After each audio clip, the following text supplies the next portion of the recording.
Hello there. Hi, Hello. Daisy. Hey, Sheila, how are you? I am well. How are you doing? I'm doing well today. Thank you so much. I love that. Well, hello, everyone.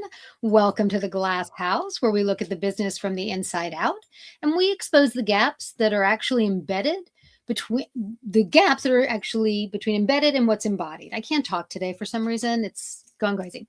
I am Shara Halixer. I am the founder and chief momentum officer of Engage 3P. Well, hello, everybody. And I'm Daisy Watkins, founder of DW Concepts and LumaPath.ai. Very cool. So, if you are here for the first time, we want to thank you for coming. We know you had lots and lots of options today and choose to be with us, and we don't take that very lightly. So, we want to make sure you have a great time and that you enjoy it. If you have been here before, you might have noticed that we were off last week. We took a little week to recharge. I had a networking event that was really incredible. A couple links on my page, my LinkedIn page. And we promised that we did not waste that time. We're really excited about what we've done. We're coming back with more personal episodes. We've had a lot of conversations about what resonates and what doesn't. And this is one of them. All right. So before we get into it, if you were with us 2 weeks ago for episode 7, Shira and I did our February download, just the two of us, breaking down what is actually happening in AI business, and the workforce. If you missed that one, go back and watch it, please. We covered the 670 billion in AI spending, a 95% failure rate, ChatGPT running ads, and we debuted hot take and cold take, which got a little opinionated there at the end. But with also what's going on right now in the world of AI, there's so much going on that we are going to talk about.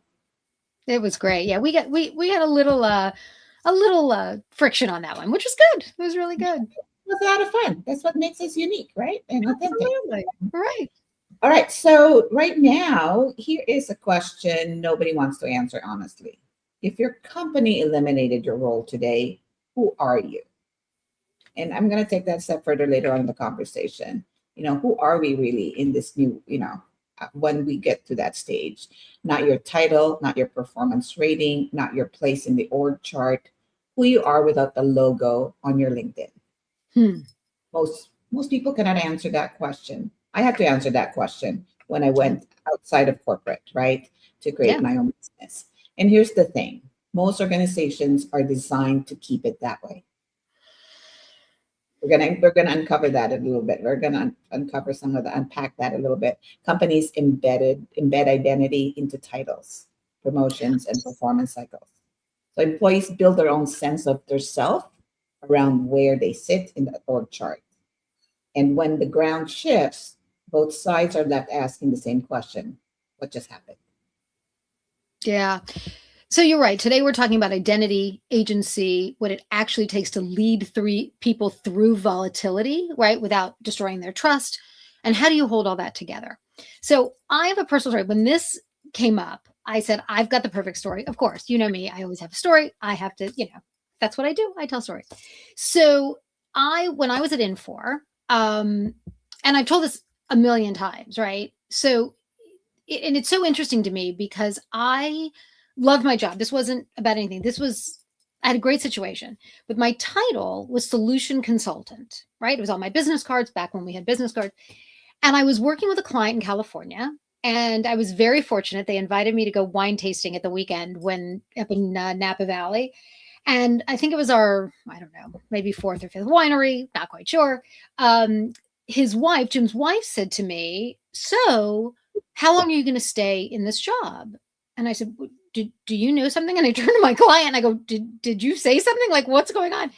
And she said, no. She said, your title is consultant. So I assumed that you're temporary in this job.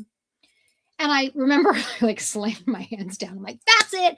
I don't like this title. And I never liked it to begin with. It was also pre-sales, which in tech is like this thing that doesn't make any sense to me because I was in the sales cycle and I didn't understand what it meant. And I was like, this is stupid. And so I said, that's it. I'm changing my title. And we worked for a CEO at the time that kept telling us all the time that we are the world's largest startup. We want everyone to have this entrepreneurial spirit. So I did. I changed my title and I changed it on my what do you call it? Email signature. And I did all this stuff. And I was all excited about it. And then I got in a little bit of trouble about it because my manager at the time didn't have a lot of creativity. And needless to say, it was interesting to me because I didn't resonate with the title. I didn't think it meant anything, right? And it didn't represent what I was doing, how people were perceiving me, what I felt my value and my performance was about, and my place in the organization. So I think that is really interesting when we talk about it's not just being eliminated or whatever. It's about what does that mean for us, right? And I wasn't going to let a bad title define who I was and what I was doing in the organization. That was really important to me. So I think of that as self agency, and that's a moment that I decided that my identity doesn't live in a title, right? I can deliver what I need to, and that doesn't have to be what's assigned to me. And from the very good, that's a very good story, Shira. It's so true, Right. though. Like we attach ourselves to a title, right? In any stage of our life, doesn't matter whatever type of relationship that is. Think about it, right? Right. And from Right. the outside, from where I'm sitting, that is exactly what the market is watching, right? When someone gets laid off or restructured out of the role, the first thing they do is update LinkedIn, Right. and they're Right. watching. And the open to work banner that we have on LinkedIn, there's a Mhm. shift in how they describe themselves. There's a silence from the company. Here's what most leaders do not think about. AI synthesizes all of this now. When your organization's pattern is that titles come and go with the quarterly earnings call, the market reads it as instability. And the talent you want the most, the people who have already built probable credibility, they are somewhere else. So there's a difference between positional credibility and portable credibility. Positional credibility is what your title gives you, right? Portable Right. credibility is what you have built in internally, your skills, your relationships, and reputation that travels with you regardless of where you work, right? So to being your true self. Most professionals have never thought of that difference. I'm sorry. I was just a little shocked by the AI is reading the changes in the titles, and it didn't occur to me, right? Like that, you just blew my mind. Okay, we got to get our guest up on the stage because that's what today's conversation is about, right? It's not just an employee problem. I'm still like a little it also is a leadership problem. If your people don't have a sense of identity and agency that transcends their title in the way that they're working, they cannot lead the disruption that you're asking them to participate in. They can't absorb it, they can't embody it, right? AI is accelerating that disruption faster than any of us expected. And our guest is going to talk about that. She posted a really amazing post yesterday on LinkedIn I want to talk about. But here's the thing: titles are temporary, performance is contextual, right? Trust is systemic. And that's what we're going to talk about today, right? That's what we're going to dig into. So, without further ado, because of course I talked more than I should have, I would like to introduce our guest. I'm going to just tell you a little bit about Deena Perro. Is a growth advisor at Catalyst Constellations. It is a mission-driven consulting firm focused on measurable leadership development and business impact. She has spent over 20 years, I had the privilege of working with her through some of them, at the intersection of people and technology, partnering with talent acquisition, talent management, and people leaders across startups, mid-market, and enterprise organizations. That's where we got to know each other. Deena has a belief that I really think captures everything we're talking about today, and I'm really excited about it. And that is that resilience is personal, courage is positional, and culture reflects whether both are exercised. She has watched identity and agency play out at every level of an organization for, I'm not going to say how long. It's okay. And she has perspective on what self-agency and responsible leadership actually look like when the ground is shifting underneath. So, without further ado, I would like to welcome Deena. Hello. Hello, hello. How are you? I'm doing awesome. Great to be here. Thanks for having me. Thank you for coming. And we gave you the intro so you didn't look away. Ooh, yeah, it was good. I'm glad this is recorded because I'm going to use it. I love it. I love it. I forgot to say at the beginning, I always mess up something. This is now the thing. We have to figure out what I'm going to mess up. And this is our episode, our 8th episode. And I realized on every single other one, I either didn't introduce myself or I didn't tell anyone who we are, whatever. But this one I forgot at the beginning to say, we really want to hear from people. So please put your comments in. We will answer them. We will respond to them.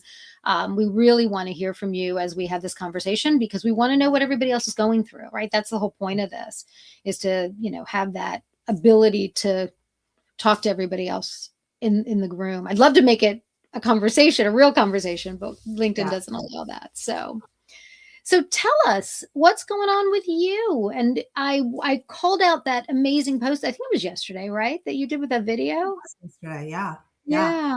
I mean, just to kind of level set, right? Origin story. And we talk about identity and title, and those two things are so important, right?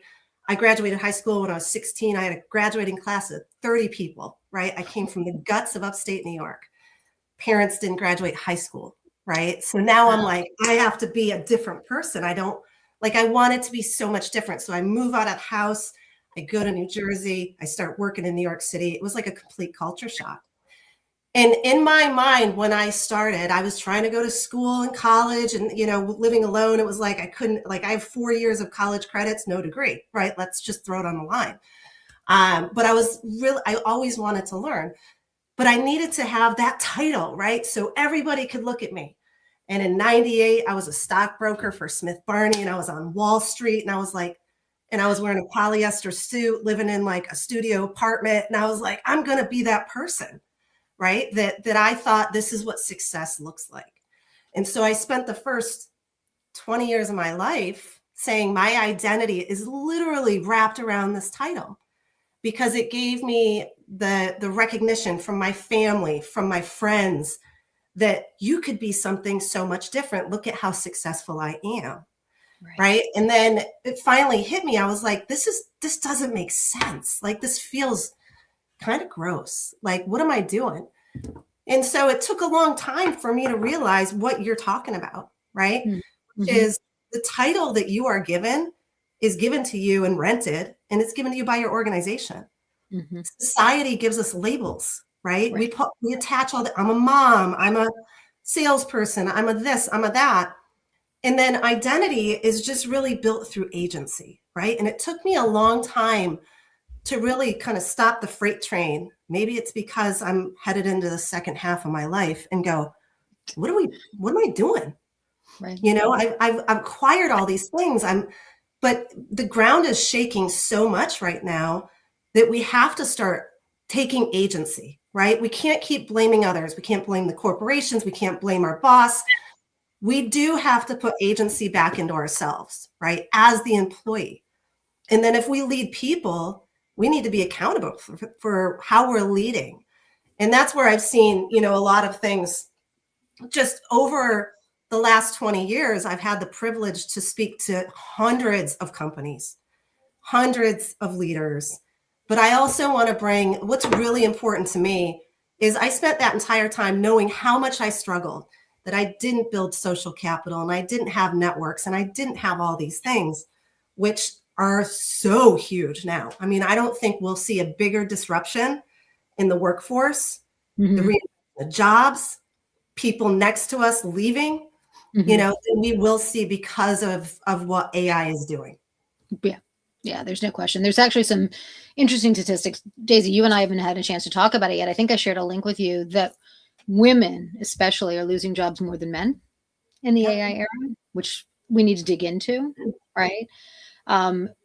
People of a certain age are losing jobs at a different rate.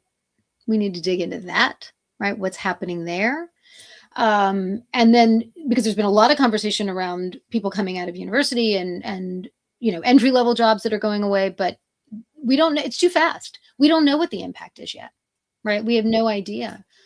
I think it's an incredible thing to be able to impact as a great leader, right? And I felt very fortunate that when that situation happened to me, I had somebody around me who said, I don't care, Charles says, I don't care what you call yourself. What do I care? Right.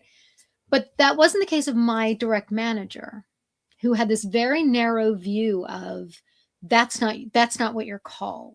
Mhm. Now, I wasn't calling myself chief executive officer. I wasn't giving myself a title that was, I think I called myself solution strategist, or I don't know. I just, not a consultant, right? That was the word that bothered me and bothered my client's wife. And I see that also as a leadership issue, right? If someone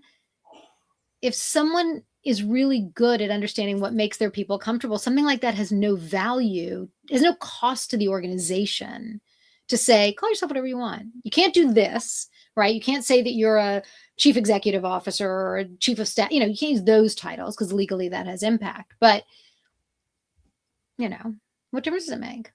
Yeah. Yeah. No, it's so true. I mean, I think that you mentioned this a little bit, Shara, with AI, right? Mm-hmm. Mm-hmm. And it's almost, that's all we hear, right? If we go on LinkedIn, if we go everywhere, all we're hearing about is the disruption of AI, and, people aren't adopting it. 2 years ago, I was working, in the same world, right? And I would take calls from leaders saying, does your solution have AI? Yeah. What are you trying to achieve? What problems are you trying to solve? I don't know. My CEO just wants AI. That's it. Right. We don't even know what we're doing with it, right? Fast forward 2 years, and now as employees and leaders, we're seeing the impact. Now they've spent millions of dollars investing in AI, right? And this is the thing that's going to change their world. And there's everything now is talking about our people aren't adopting it.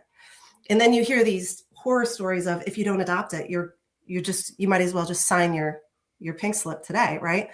And there's a lot of resistance around AI, right? And I think it's so important, this discussion, because we're talking about humans, right? Humans, each one of us are different.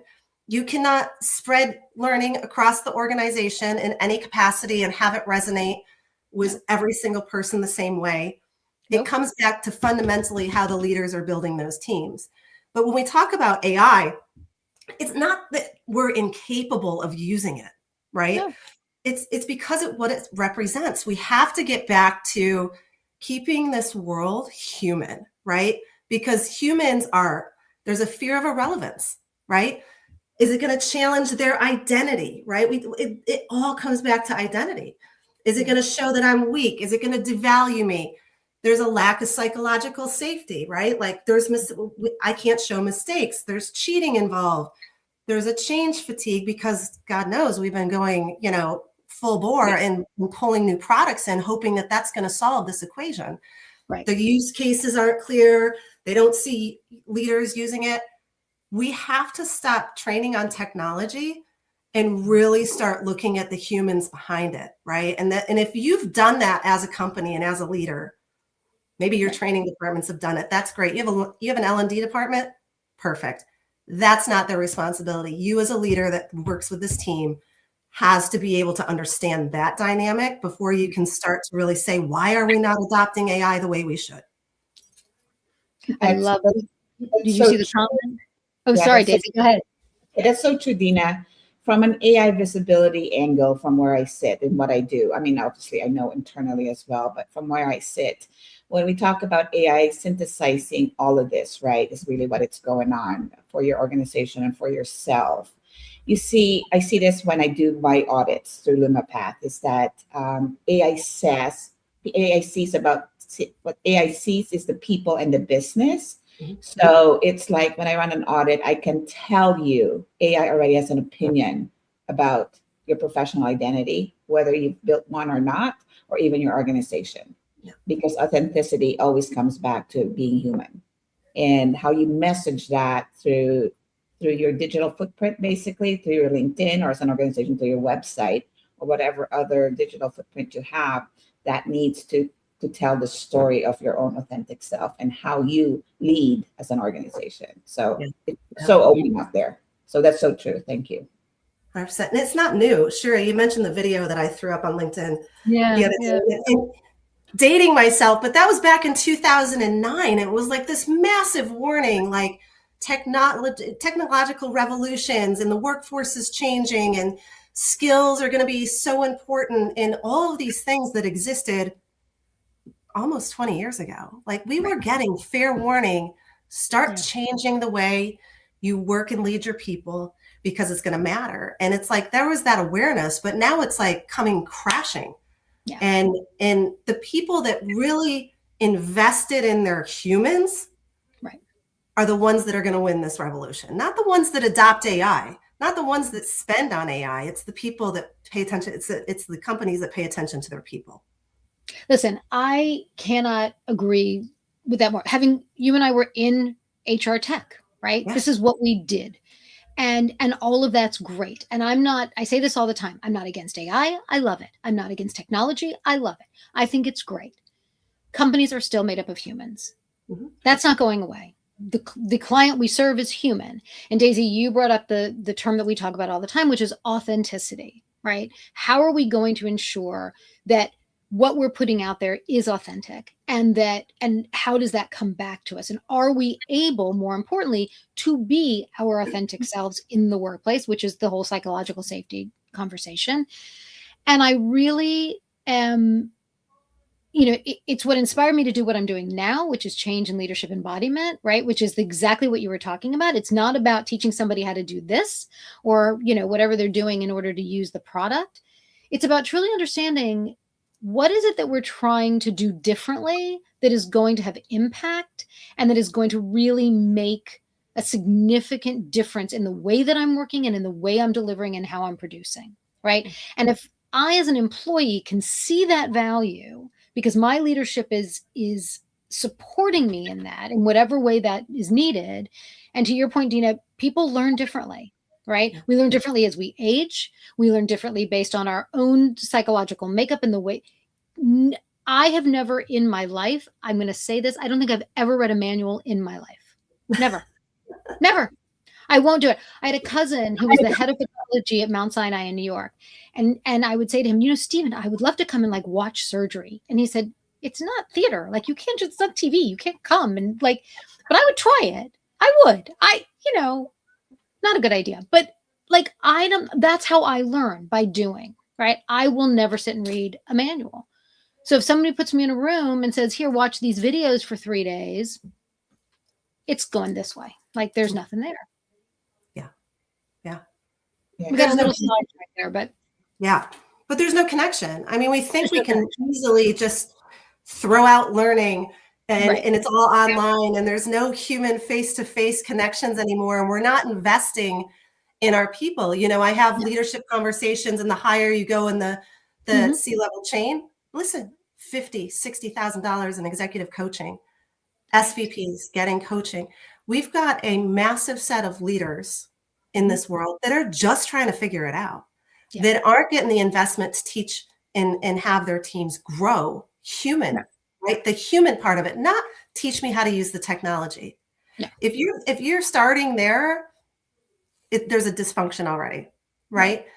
Give leadership the power to build something for themselves and for their teams, because it starts before the technology and it starts before the KPIs and the metrics and all of those other things, because that's unfortunately, right? Leaders, that's what they're focused on, is productivity and metrics. And now there's this missing part, right? They have to have courage.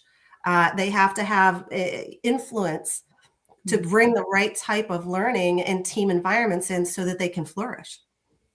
True. Oh, you're absolutely right. In the healthcare space I was recently on, healthcare leadership is, I manage a lot of MSPs. So I've dealt with a lot of different departments, HR departments. I saw how titles really created some false hierarchies on how, the people with the real portable credibility were the ones who actually thrived during those restructuring. Because the ones that had false hierarchies stood there with their title thinking that, I'm at this level, nothing can touch me, whatever I say goes. And then when it comes to a restructure, they're the first ones to go because they didn't have the connection with the people in those organizations. So, yeah. So let's twist it a little bit. Let's be positive for a moment.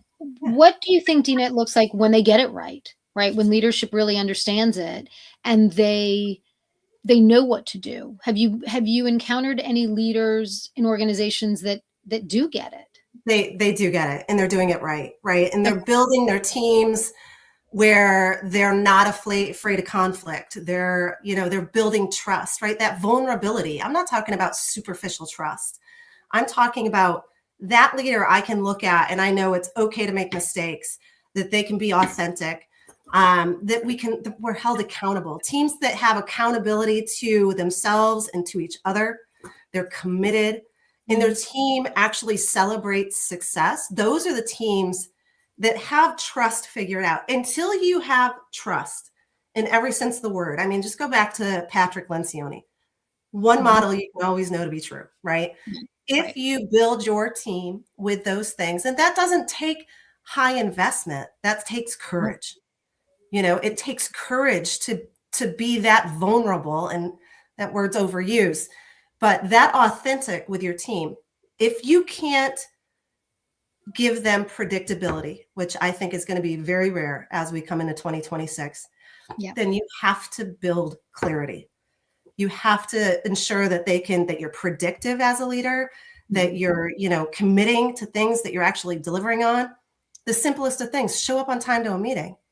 What you're asking them to do it. Like, these are simple things that don't cost any money, but can really build an incredible team of, hey, we're not going to get this all right, but those are the team. There's a lot of leaders that are doing it right. Whether your company has a different vision or not, you have control over that team, right? And so you can't give them stability, but you can give them clarity and purpose. And the people that want to be on that team are going to work harder than anyone else.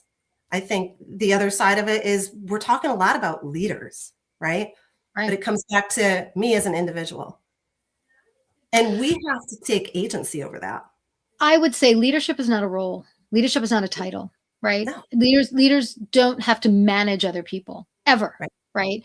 And I think that that's really what's missing, and the disconnect. You talk about leadership training, and one of the things that I've talked about forever is this notion of, you've got somebody who's really good at his or her job, right? She's an amazing salesperson. She beats her quota every year. She's incredible. And so someone says, what are we going to do with her? We don't want to lose her. Where are we going to, we want to make sure she stays. Does somebody sit down and say, hey, what do you want to do?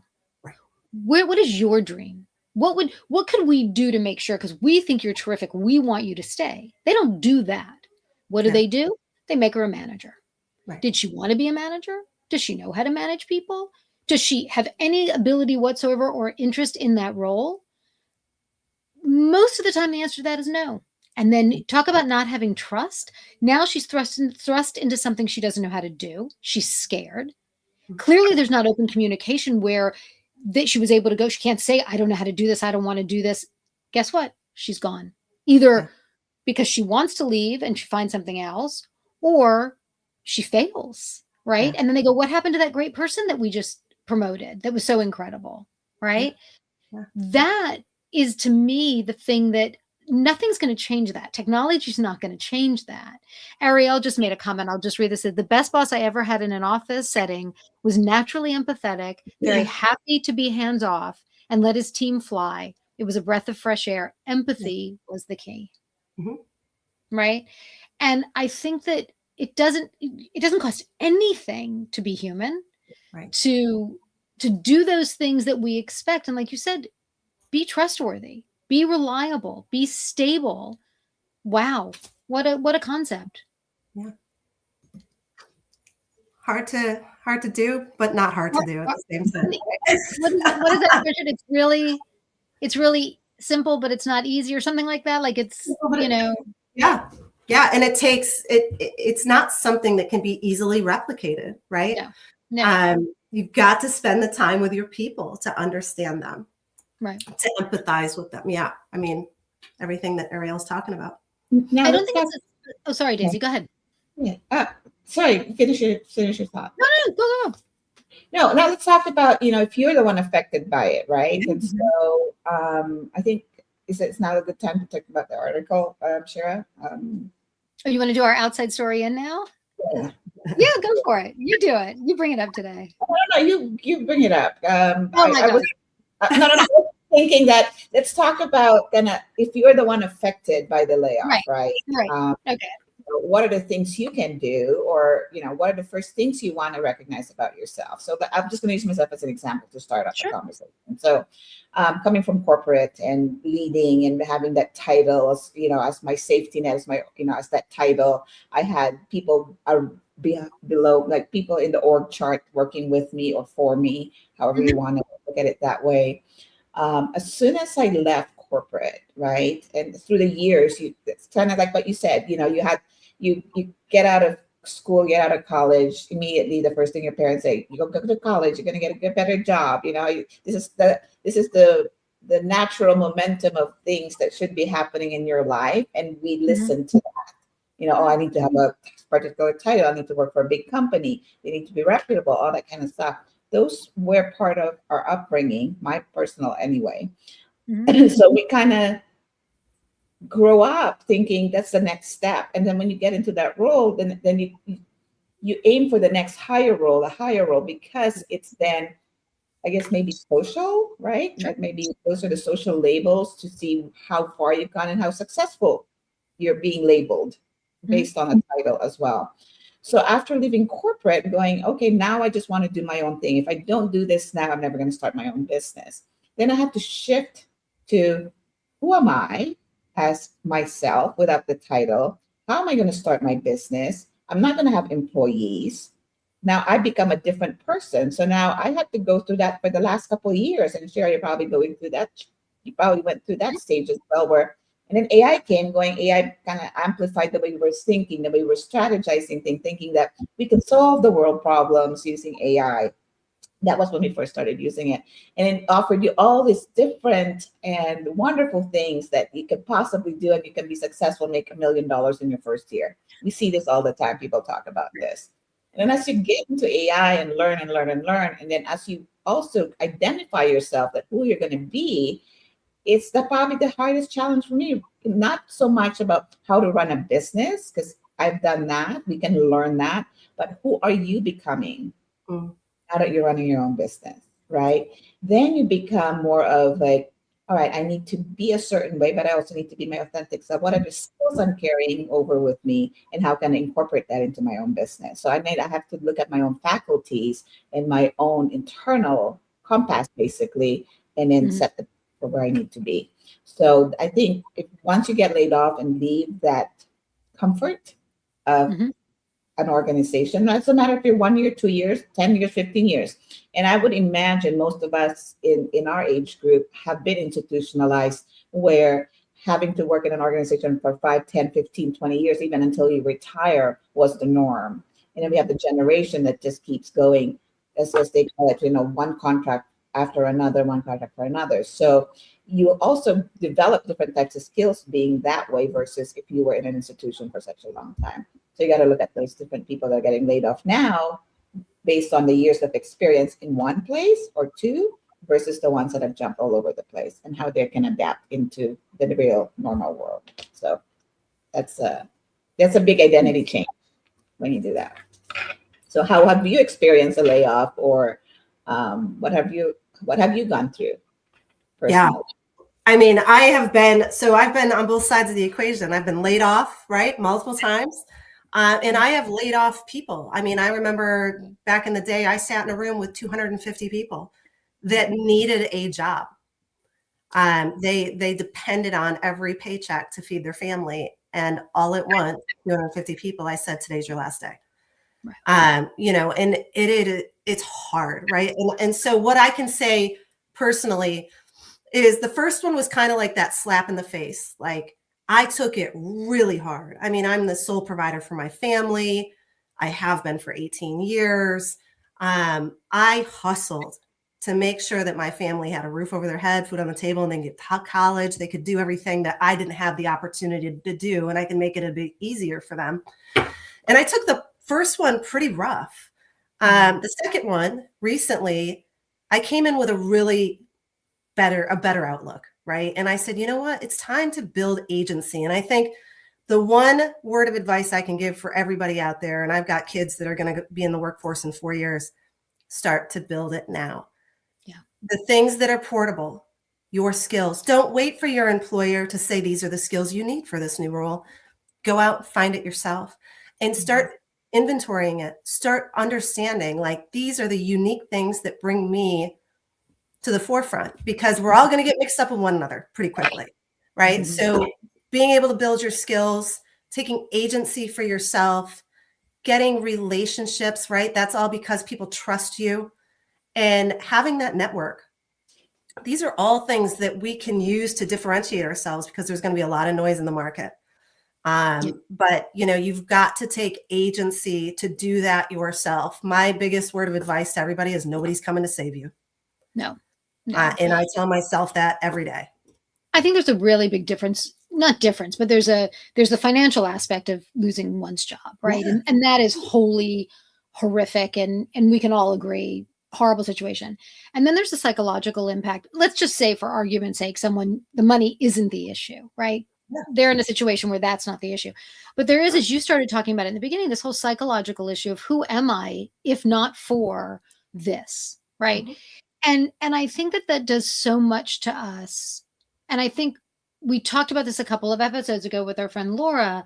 How do we deal with the reduction in force, the layoff, the firing, right? Daisy and I both, interestingly enough, we're in the staffing business. So I've had to let go of, in one capacity or another, hundreds, if not thousands, of people over the years in different capacities. And most of the time, these are for people that work temporary positions. It's really hard because they're going day to day or week to week or month to month. So, I always thought in the back of my mind, okay, I've got this project coming to an end. Where else can I put this person, right? How can I ensure that I felt an obligation to make sure that they continue to work? I think that, Daisy, to what you said about the way that we're working today also struck me. Having been in the staffing business, having been in HR, having read a gazillion resumes in my life, I was never of that mindset of our grandparents' generation that got the gold watch, and our parents' generation that worked somewhere 20, 30 years. And I think for us, it's, 5 years, 10 years, whatever. Now it's gig economy, and it's, a resume that, has 75 different things on it, right? Yeah. For me, I never saw that as the negative that lots of people see it as, right? Because there are so many circumstances, and it's so difficult. And to your point, Deena, I think it's those relationships, those abilities to rely on those people with whom we've worked and we know, to say, hey, here's my situation, where can I go? I've talked very openly about one of the reasons I started my business last year is I couldn't get a job. I applied to over 800 jobs, all online, and nothing was coming through. And I finally said, I've had it. I'm not doing this anymore, right? I'm done. And started to just, and I, rather than going to my network and doing that, I thought, I'm just going to do this myself, and I'm going to leverage my own network to do the work that I love to do in the way that I want to do it, because I have all this experience and I want to bring value from that. I think I don't think we have any idea where we're going. To your point, it's moving really quickly. I think that the best advice is what you said: get ready, right? Be ready for whatever's coming. And then at least we're a little less scared, right? We're a little less terrified when we have to deal with it. That would be my advice. 100%. Yeah. Yeah. Yeah. The scarcity, the panic, again,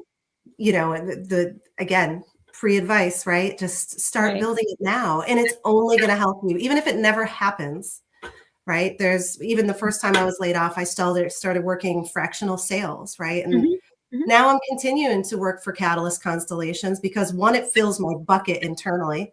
We're doing something that I think is super powerful and still focusing on the human. But it also gives you an opportunity to kind of diversify, just like you diversify your investments. Start to understand what are the options to diversify my employment. What if I have to pivot? What are those skills? And that takes some time. You sit down with a piece of paper or a notebook and start saying, what do I have? What makes me unique? What skills do I have? Not job titles, but that will help ultimately be able to promote you. If you can get outside the applicant tracking system, tell your story. Right. I love that. One of the things that Daisy and I did, I think is really, Daisy, tell me if you agree with this, from kind of hearing the story from other people, not in the exact same way, but now that we're talking about it, is that we developed a series of workshops that we call the Glass House workshops, the Business Accelerator workshops. And these are for people from a basic level, a basic starting level we call foundation, which is, hey, I think I want to start a job, or I want to start my own business, or I just started my own business and I don't know what to do, to help give them the basics. And then the second level is, okay, you're running, you want to kind of figure out what's not quite right. Where do we need to go? Even to what we call thrive, which is somebody they're in it, right? But we need that other mirror, right? We need someone else to tell us, do we have spinach in our teeth? Are we really doing the right thing, right? And I think, and I'm going to share this story because Daisy, I'm talking too much as usual. In our last cohort, our foundation is only 4 weeks, so it's a lot of stuff. It's 90 minutes every week for 4 weeks. And one of our members has been in business for, how long was she in business? A long time. She'd been in this business, but was really struggling. We got together for the fourth and final session, and we were just talking a little bit before we started because everyone was joining. And I said, how's it going? She closed 4 deals in that 1 week. One of them is a year-long contract. And I said, have you ever? She goes, never, right? Because what we did is we said, look, this is what you need to focus on, right? This is where, and we can't see out of our own way. And I think that we're so accustomed to, well, this is my job and this is what I have to look for. And this is where the company I have to go to. And why? Mm-hmm. What difference does it make? If somebody's smart and capable, it doesn't matter if they've been in healthcare, they can go work in another industry. Now, granted, they're not going to be a doctor, but they can certainly do tech. I mean, it kills me. They're like, you've never worked in manufacturing. You can't be, I don't know, an HR what? They're humans. You're talking about the humans. Doesn't matter. Yeah. I mean, we're moving to skills-based, right? Like that's it, period. That's 100%. Skills are going to rule the jobs. It doesn't matter what industry you work in. No. It's all going to change. And it's already changed. So think about it. It came from the corporate space of running healthcare staffing, right? As an MSP provider, as a CEO for a startup for one. When I shifted, I shifted to marketing. Right. People talk to me. I felt like I had to justify what I was doing because my title was so different or the space I was in. But in order to know how marketing works or to understand how it helps a business, I have to have run a business. I have to understand what business is about and to be able to give the recommendations on what I see and feel, or what I see and how to provide. And not marketing is more than just marketing, doing creatives, or it's having a plan so that you can work with the sales team, or how sales and marketing are often connected to each other, how they look at it, but they're two different tasks, right? If you really break it down. So I felt like I was justifying myself for the first 6 months. Like, I have the skills. I have AI to help me. This is why I went into this space. And I know I'm creative. That's why I went for my passion rather than sitting in a corporate job. It took me 50 years later to realize that. But, I'm here now, and now I own it. I don't care what you think anymore about where I came from. The fact is, I am giving you now a path to how marketing is working in this space of AI and how it can amplify your business. So to Shira's point is that even as a business owner, she's been around for 10 years and have her business, she didn't know all the other stuff around her, right? Yeah. And so we had to kind of have her look at through a different lens, or what you've missed perhaps, and how we can get you back in the right path because you didn't have guidance before. So the point is, it's nice to listen to this type of stuff, listen to mentor. If you have a mentor, great. If you don't, people's experiences can just help you get to the next step, is basically my point. It's like, it doesn't matter what your title was before. If you believe in yourself and you know you have those skills, don't give up. Own it, right? I mean, that's the best thing, Daisy, is you've got to own it. If there's this inner critic saying, you don't belong here, you shouldn't be here, what are you trying to do here? It's never going to work. When you finally, when the pain becomes too much, you go, I'm owning this. And you can believe me or not, but I'm going to find the people who do. Correct. Yeah. Well, it's true. What I find as a leader, when I'm looking to hire people and they have diverse experience in different things, and Daisy, the thing that comes to mind from you is you went from healthcare staffing to marketing, right? Well, guess what? You now can help healthcare in marketing because Exactly. you have value there. When I was at Infor and we were selling to a big New York law firm, and I went in and I said, "This is who I am," and I told the story about how I've worked with the firm before, and I was a chief HR officer at law firms in New York, and blah blah blah blah blah.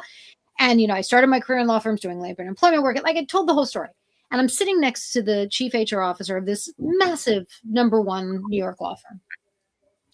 We were 20, 30 minutes into the meeting. And of course, I had to tell a story. And I told the story about partners went out and hired other partners. And I told this crazy story. And everyone's chit-chatting. There's like 30 people in the room.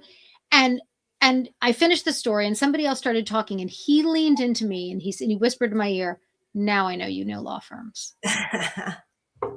Didn't matter what I said. Didn't matter what my titles were. Didn't matter that I'd worked with the firm when I was in the staffing business. None of that mattered. It was this contextual moment, right? This authentic moment of me telling this crazy story of how one of my partners basically merged another firm without telling me and brought them in and they showed up one day. And he's like, "Yep, that's how it works." Right. And I think we have to move. I think one of the greatest things that I hope will come out of this revolution is this notion that we can come out of these little boxes, right? And, like I said, yes, not everybody can, be a doctor, whatever. But we can I like to value the difference that people bring to a role, the different insight that they have, the different way of looking at something, rather than pigeonholing them and saying, well, that you didn't have that title before, or you didn't work in that industry before, right? I think that is critical. That's just, my take on it. We do something called the Outside Story In each week, and it's an opportunity to kind of pull a real life example, not that we haven't told our own, but to validate it just a little bit more. And one of the things that I found was a Reddit story. I'm going to read just quickly. There was a vice president of a company, came up for his performance review, got a 25% bonus, got a raise, got never in a year and a half had a negative thing said, and he was let go. Now, these things happen, right? It can happen. Companies shift, things change. The problem was that he found out that someone else, what was it? That the company had already, by the time he was laid off, filled the role with somebody else. No communication, no discussion, nothing. Colossal fail of leadership, right? And he said that he was embarrassed and angry and really, it just gutted him, right? There was no conversation around it. There was no understanding around it. How did this happen?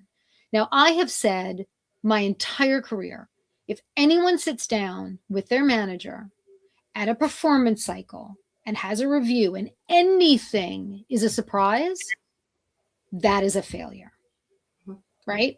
Because that's not the time you go, surprise, you are no good at your job, right? Or even more, surprise, you're great at your job, right? That's not what the point of that is. But in this situation, this severely impacted the way he saw himself, what it did to his self-esteem.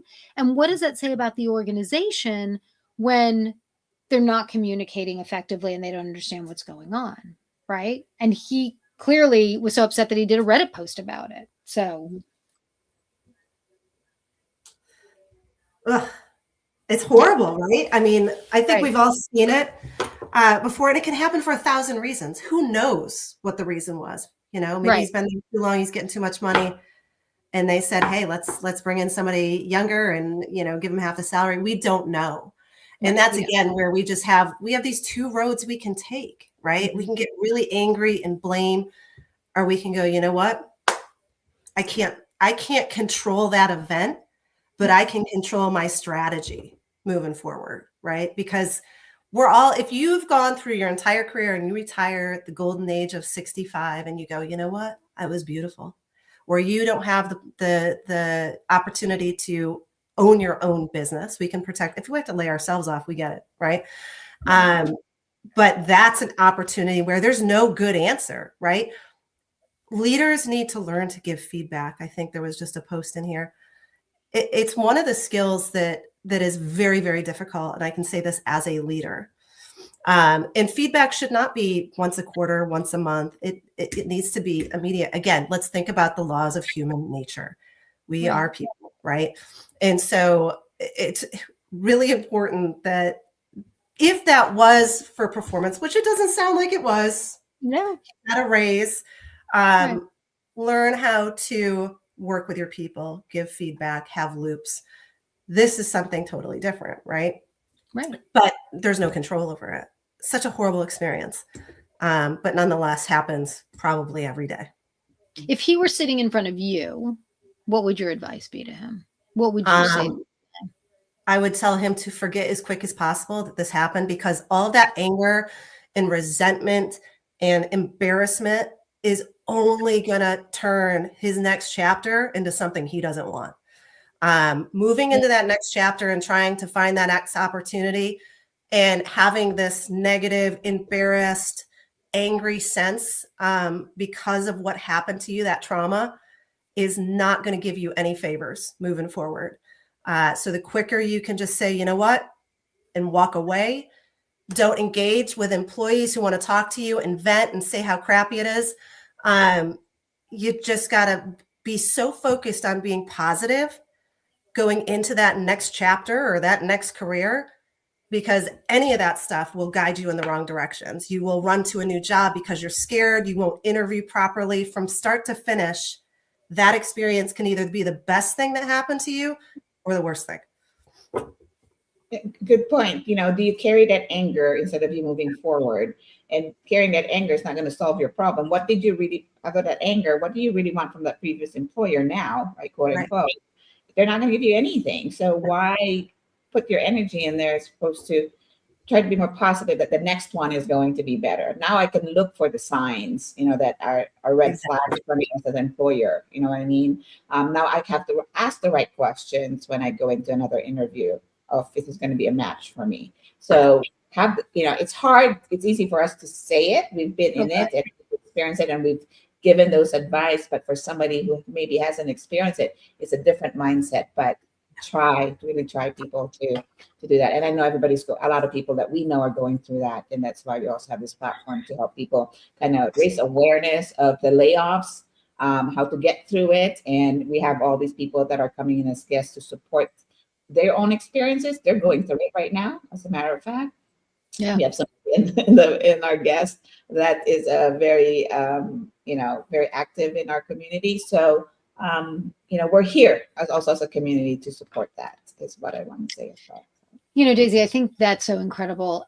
I understand the embarrassment part, right? I've been there, right? I used to joke I've been fired for more jobs than I've had. And I think having a community and having not just your friends and your family and stuff, but even a work community, right? People who said that we can turn to, that understand, maybe people with whom we've worked in the past. We share connection. I mean, that goes back to building those relationships and those networks. And it's more than just, hey, can you help me here? It's really encouraging those and not being afraid to say, look, this is what happened. It doesn't have to be the details of why and what have you. That's not important. But here's where I am. And in my networking event that I went to last week, I met a number of women who are looking for roles. And I just did a blog post about this the other day, and it's up on my website, and I posted it on LinkedIn. And it's something that I was taught when I was 12 years old, which is to ask myself a very simple question. What is the worst thing that can happen if? Right. And I think that that's something that that I don't necessarily only ask when I'm trying to make a decision. Like, I've done it for my entire life since I'm 12. So I do it without even thinking anymore. I think that having this conversation now makes me think it's a good thing to do all the time. What's the worst thing that can happen if this doesn't, where I am right now, changes, right, in any way? And kind of carry that forward. So that almost is like a way to protect ourselves and give ourselves a little bit of armor around what's to come. Because we don't know. We have no idea what's happening. Not just from an AI perspective. It's the economy, it's the politics, it's the world that we're living in. I think AI is the great excuse right now for all of it, right? We can blame everything on AI. I have to believe that 100+ years ago, when they invented the Industrial Revolution and they said, oh, the world is coming to an end. Everyone said, oh, the machine, whatever. But I think that we really it's so hard because we put everything into our job, in our career, and like you said, in our title, right? Getting to that place, moving up the ranks, has value. We value that as a society, right? I Yeah. mean, maybe that's really the problem. If we just didn't do that, then we'd be in a much better position to begin with. I think we also have to pause that aside from our jobs, we have our families and friends Right. that are part of that, right? They see us go through what we go through with our jobs and they're there to support it. But sometimes we get so into our job, we forget about the people around us in Yeah. reality. And I heard that all the time from my husband when he was bless his soul, when he was alive. You're focused on your work, and then when I switch over to being the wife or being the friend that he is, sometimes he'll say, you're still in corporate mode the way you're talking to me, and you don't even realize that sometimes. So take a breather, make sure that you put your role as your job separate from the others, because life is so short, number one. And when you Right. lose those people, you also go through another identity crisis about, who am I without my partner now? Yeah. Whether it's a divorce, whether it's death, whatever it is that you're going through, there's always a shift in our own personal self. So being authentic and knowing who you are is really the core. Doesn't matter what role you play in life. So that's how I would. That's my take for all of that. So if you've been laid off, there are people that are experiencing the same thing, or maybe worse. So just reach out. Please make sure to reach out. I'm always about mental health too. So Chair and I will check on each other about mental health. How are you feeling today, and what are you going through? So anyway, That's awesome. Yeah, I think I see it every day where people are being laid off and they're pretending like it's going to be okay. But we don't have a safe space to talk about it, and I can't imagine that I was the only one feeling that way, or that when we start talking to others, that there's this massive hidden secret going on, right, for people, and if we can build connections and have a community where it's safe to talk about, it's so needed, Daisy. yeah, absolutely. We want to make sure that we do that here. So, Deena, I want to offer to you, of course. I think if I did that, we did this correctly. Let me see if we can get you up here. Yes, we can. How they can reach you, what are you looking for right now? How can we help you? Because we want to be one of those communities where people can come. And so we want to put your information out there if people want to reach out to you on your LinkedIn, and tell us what you'd like people to reach out to you about. I love building connections. I mean, I've had so many conversations in the past week, CIOs, entry level. I want to help people of all ages, right? I have no discretion about what your title is. I don't care. I think, I want to be out there as a source of, just connect with me. Let's get to, know each other, and can we all help each other? That's number one. Number two, I'm looking for that next chapter, right? I'm blessed to work with Catalyst and the team there. But it is a very fractional role, right? Okay. And so I'm looking for that next full-time opportunity where, it's not about the title, right? I don't care about the title. Where can I give the best value, the most impact to your company? And those titles may be different. Yeah. So understanding what I bring to the table is part of that. So definitely, looking to connect in that capacity too. But I think more so than not, let's build connections. Let's learn about everything we can, and bring people together and help each other, because we need it. Well, I love that. So if they reach out to you on LinkedIn, maybe they mention they saw you here on the Glass House. Yeah, that would be awesome. You'll know where to do that. Daisy, I'm going to throw up something on our end as well. We are getting ready I think we have a couple spots left for our next workshop that starts on the 18th of this month. And if this resonates for anyone, we'd love to have you join us. Reach out to us either on my website or Daisy's website, or on LinkedIn, or all the things of the things of the things. And we would love to hear from all of you, right? We really want to understand how we continue to build a better community. I think that really is a wonderful approach, Deena. How do we continue to support each other in whatever is needed, right? It doesn't take much to say, what can I do? What can I do? Right? How can I have that conversation? And it just feels good, right? It feels so much better than not.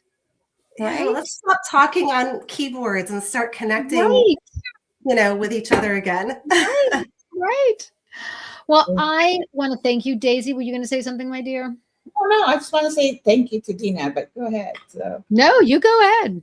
thank you so much for Yeah. being a guest today. I learned so much from you. Would love to have you back if you,